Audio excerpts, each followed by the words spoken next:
Halkım yine sıra Xudo xolasa tadbirkorchilik etməkə dım arzon bahada dükan qoyub verəcəkməzlərə mənzilini tushuntirəmən. Şəhərin dik qanağa yerində qaranglar. Berimiz sug'urta. Bunda Anarbank, bunda MIP'nin arkası. Bir de Med Kollej var. Bir yanımızda 30. mektep, Kapital Bank, Alaka Bank, aranda Umiz, bir de marşrutla yürüttürptü. Bir aytayım sizlere, özüməm ideya verəməzlərə. Bir yazdan marojni, şarj şeyga sazab oladı. Kıştan gittik kaldı bir yerine, üstünü bekleyip durup belirlede dükansızlarım boladı. İçin dükan, eldine bir hotdog, somsa, piraşke, mektebe git gidin. Gördüğünüzde özünü pulunu çıkarıp verdi bir yerde. Mesela zor atıp vereme Xudo xolasa. Birinin dokumentleri tayyor. Pulunu notariusun üstünde verəsizlər.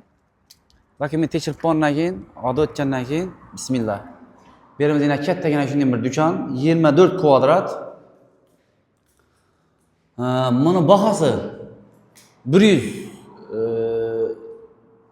175 milyon so'm, 175 milyon so'm. Üstünde gelişlerde qaytamiz ba'bir. Endi bilasizlar ba'bir ko'p qaytaladi. Birinin bahası 175 milyon so'm. Eldini gördüğünüzde mi? Bir hem kattagina. Endi eldan chiqarib qo'ysangizlar bo'ladi bu yerni. Unlaylan bir dükan bo'ladi. Shunday gaplar.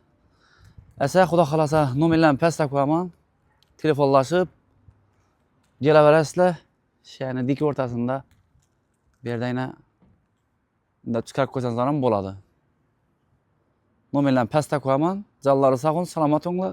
Podpiska, like yapdan chiqmasin. Aman bo'linglar do'stlarim. Hammangiz ishlaringiz o'ngdan kelaversin.